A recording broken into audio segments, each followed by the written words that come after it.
নমস্কাৰ, বহুদিনৰ বিৰতিৰ পিছত হৰেণ ডেকা ইউটিউব চেনেললৈ আপোনালোকক পুনৰবাৰ স্বাগতম জনাইছোঁ আমাৰ ঘৰৰ পুখুৰীৰ মাজৰ পৰা। আজি পুখুৰীৰ মাজৰ পৰা এইকাৰণে আহিলোঁ, জীয়ানৰ অন্নপ্ৰসন্ন মানে ভাতমুহূৰ্ত দিয়া। এতিয়া ভাতমুহূৰ্ত দিয়াৰ কাৰণে ককাকৰ ইচ্ছা হ'ল যে ঘৰৰে মাছ খুৱাব। এতিয়া পুখুৰীটো সিঁচাৰ আমি এটা যোজা কৰিছিলোঁ, কিন্তু কিবা কিবি অসুবিধাৰ কাৰণে পুখুৰীটো সিঁচা নহ'ব।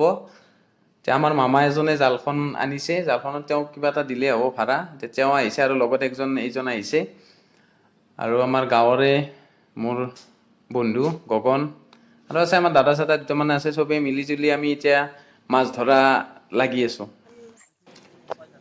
এতিয়া আমি এক পাক ঘূৰিলোঁ পুখুৰীটো, এতিয়া লাষ্ট জাল উঠাই আছোঁ। তাৰমানে এই উঠাই থকা সময়খিনি গুৰিগিলা খুচি দিব লাগে, খুচি নিদিলে কি হয় তলেদি মাছ ওলাই যায়। এই জালৰ মালিক সেইটো মামা, সি পুৰা বহি লৈ আঁঠুকাৰি খচি আছে, মোকো খচবা দিছে। আৰু ওপৰৰ সেইডাল টানি অলপ দাঙি কিনে টানি ধৰিব লাগে, নহ'লে ওপৰত দি মাছটো পাৰ হৈ যায়। এইফালে ধৰি আছে এটাই, এই আৰু আহি আছে আৰু মাছ পুৰা জাপিব আৰম্ভ কৰি দিছে। হাই ধরলি ভালো না হবো কি জায়গার হবো আজকাল সস্কাল যার ভাগ্য দি পড়ে নেবে এটার ভাগ্যের কথা বস্তাকে দিয়ে কানে রাখতে যাচ্ছি ব্যাপারী জুখলি কম হবো, আমি জুখলি বেশি হবো। ব্যাপারী পাল্লাত মারে নে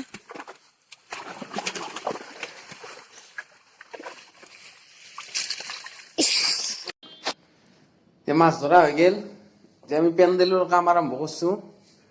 মানে আমাৰ যোনদিনা দিনটো আছিল 7 মাৰ্চ, সেইদিনা বহুত বিয়া। তাৰমানে 3-4টা পেণ্ডেলৰ মালিকক সুধিলেও কোনো ৰিক্স ল'ব নোখোজে। মই আৰু ভাবিছিলোঁ যে পেণ্ডেল যিহেতু নাপলো, এখন তিৰপল টানি জাপ জুপকে থৈ দিম। কিন্তু জীয়ানৰ মাকৰ কথা হ'ল, ল'ৰাৰ ভাতমুখত দিয়া একদম পেণ্ডেল হাই ফাই হ'ব লাগিব।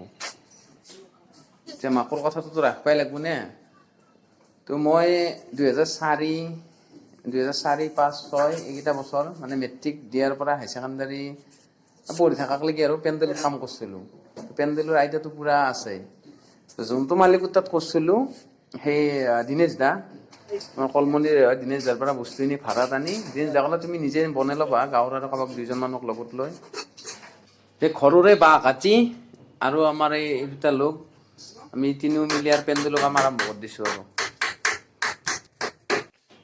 এটা নতুন মানে আৱিষ্কাৰ হ'ল, পুতকৰ ভাতমুখত দিয়াত বাপেকে পেণ্ডেল দিছে।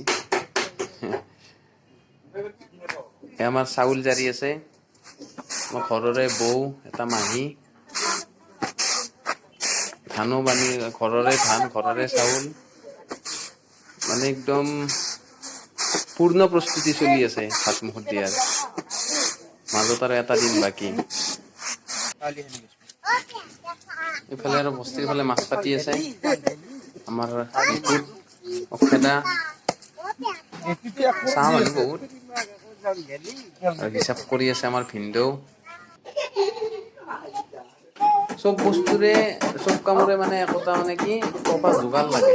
মানে পেণ্ডেলৰ হাতুৰিটো অলপ সৰু চাইজৰ লাগে। আমাৰ হাতুৰিটো দেখিছিল, আমাৰ কাষৰ ঘৰৰ এটা দাদা আছে, কাঠ মিস্ত্ৰী কাম কৰে, তাৰ হাতুৰি দি আমি কাম চলাই আছোঁ। কাঠ মিস্ত্ৰীৰ হাতুৰি পেণ্ডেলত ব্যৱহাৰ কৰিছোঁ।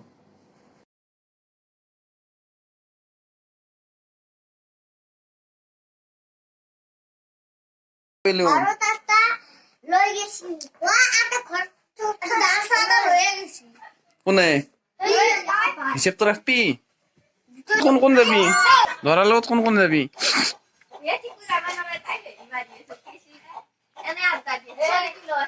চলি ল কাম দে ধন। আজি শুন, এতিয়া নাই লো 12টাৰ পিছত তহঁতক নেদা ল'বা। এটা মনা লাগিছিলে এই বেত লোৱা মোনাটো আছে, সেইটো লৈ বাপেকে কান্ধত লৈ মই ল'ম আৰু। চা ধন চা বাবা, আমাৰ ধুনু আজি বিয়া, ধানত পানী দিয়া।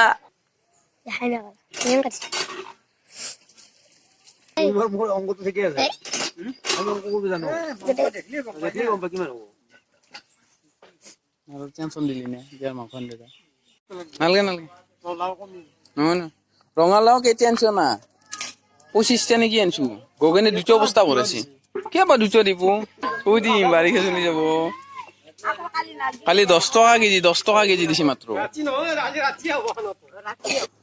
মাংস অলপ কম হ'ল মাংস আনিব পঠাই দিলোঁ এতিয়া আমি হাত ধোৱাৰ কাৰণে পানী ৰখা সেই চাংখান বনাই আছোঁ তে ভিডিঅ'টো চাই কেনে পেলাই জনাব আৰু যদি জীয়ানৰ ভাতমুখত দিয়াৰ মানে সম্পূৰ্ণ যিখিনি নিয়ম সেইখিনি যদি চাব বিচাৰে তেনেহ'লে মোৰ ইউটিউব চেনেলটো ছাবস্ক্ৰাইব কৰি দিব ধন্যবাদ